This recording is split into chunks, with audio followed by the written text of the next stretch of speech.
Okay, it's June 25th. It's about 5:30 in the evening, and it's about 95 degrees here in Texas, at least where I'm at, here in Fort Worth. And yesterday I added 13 gallons of water to these eggplants, and now here it is the next day in the evening, and I just check it and I need more water. Probably about anywhere between 13 to 15 gallons of water I'm going to need to add.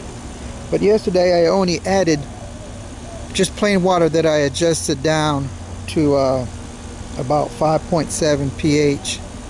I just added that water, didn't do anything to it, just added the water. And today when I read my ppms, or at least this evening when I read it, it's 1,650 and the pH is 5.7. and the reason is because the plants are soaking up all the water and leaving the nutrients there to concentrate. So that's another reason why I'm talking about while I'm just adding water sometimes, and then later on when I think it needs it, then I'll add the nutrients every maybe 4 or 5 days, add nutrients. Okay, these are those tops on those 3.5 gallon buckets you get at Home Depot. The only way you can get them is to buy them online. And what I discovered is, at least a good way for me to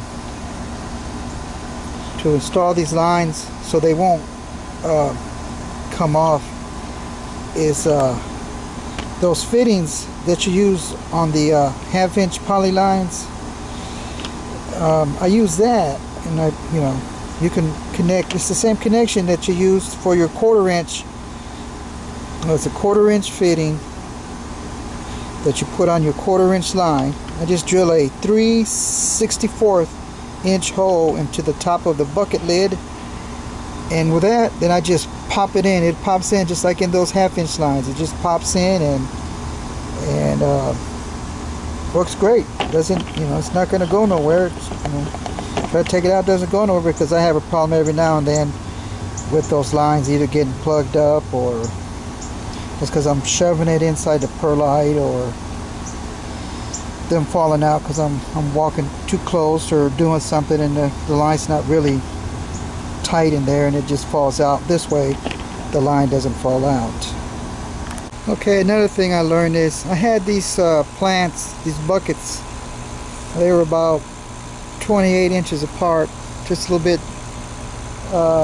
bigger than 2.5 feet.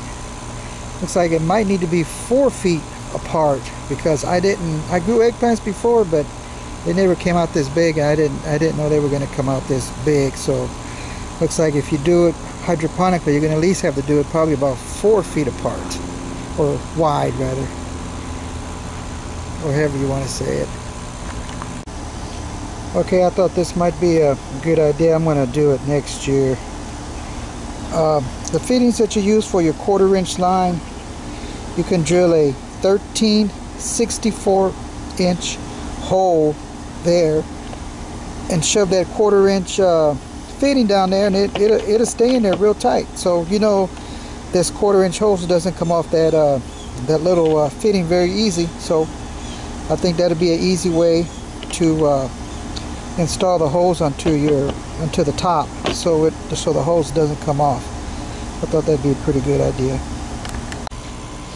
Okay, I added 13 gallons of water to this thing at 5.7 pH.